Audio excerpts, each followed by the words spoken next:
What's happening, fight fans? It's Will Butler here. I finally got round to watching the Eddie Hall fight.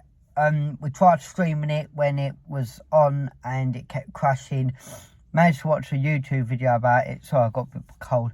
Managed to watch a YouTube video about streaming it, but it weren't a very good copy. But I finally got round to watching it, and I just wanted to give my thoughts on it, because a lot of people saying it was rubbish and it did live up to the expectations what they was expecting, and I think it kind of did. Like, personally, at the end of the day, you've got two world's strongest men who are not boxers. Alright, they've had like a couple of years of training now, but they're not young anymore, so they're not in their prime. Like, when you're younger and you're training, and when, like, if you used to start off as a teenager, you tend to learn so much more in them years as you're still developing and growing as a person, I feel.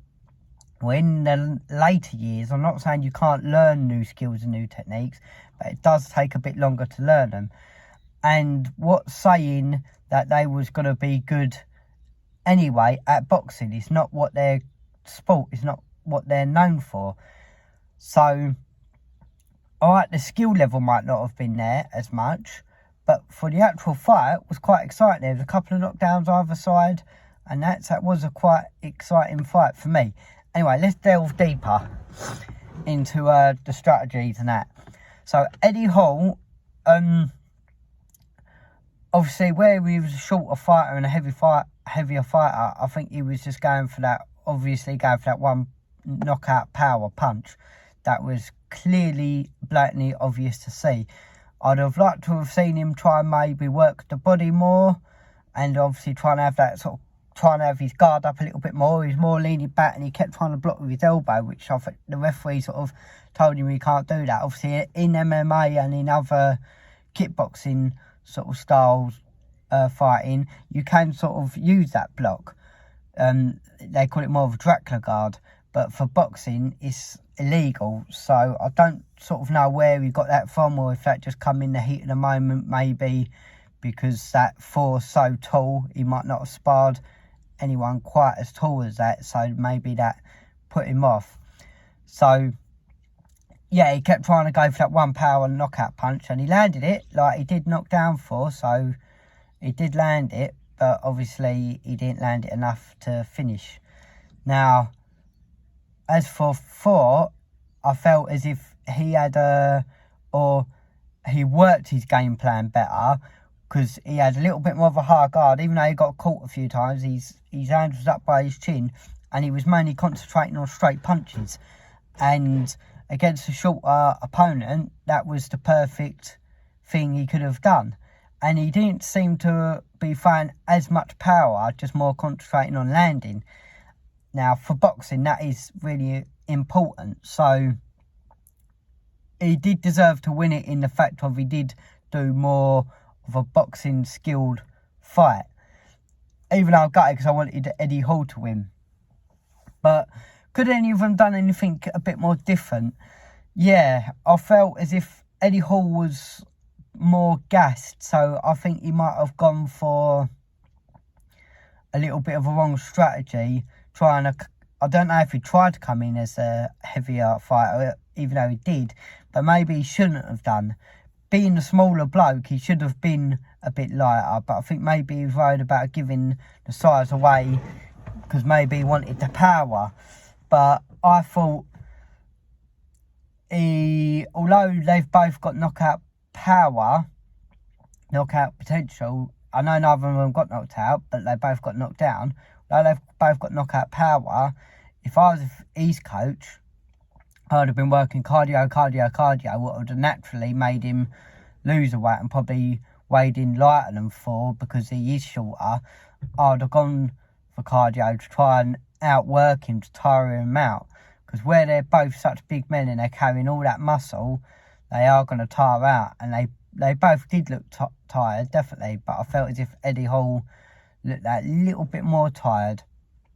But there could have been a number of reasons as well. Could have been the adrenaline dump, could have Like, he might not have just been feeling great, might not have had great night's sleep the night before. There's all different factors what can affect your cardio. So he might have been in shape, but just not happened to be in shape on that night for the fight. But he could have been in shape leading up to it. Like I said, if you have a terrible night's sleep before a fight, that can affect it. Like I am, if you felt a little bit under the weather, that can affect it. The nerves might have got to him, the adrenaline dump. He might have stepped on the pedal too early and put too much effort in the first round, which he done well. Like I said, he got the knockdown. Could have easily won it. What happens if he'd have knocked him out with that punch? Then he would have won the fight. So, but anyway, back to what I was saying earlier. For me, it was an exciting fight. I don't quite know what people was expecting. If you want to see two skillful boxers fight, then don't watch two ex-world strongest men train for only a year or 2 years to fight, because it's not going to be as skillful and as an exciting fight as obviously a natural boxer who's been training for a long time. Do I think they should do a rematch? Like I said in my first video about the prediction who I thought was going to win, which I did get wrong. I wanted Eddie Hall to win, but you could check out that video at the end anyway. I wouldn't want them to have a rematch, but I would love them to have an MMA fight. That's what I wanted, because at the end of the day, they're two strong men.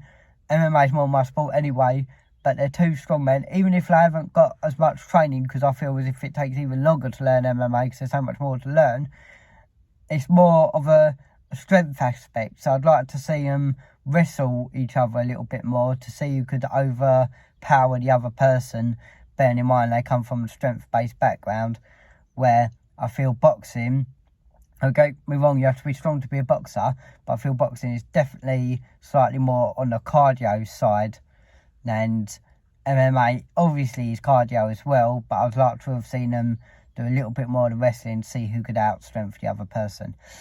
Anyway, thanks for watching. Check out, if you want to check out the other video about who I was saying who I thought would win. If you'd like me to do more breakdown videos like this, I'll try and do a bit more in-depth, maybe actually get some video footage. Again, hit that subscribe button if you are liking my content anyway, and leave it a thumbs up, and I'll see you all next time.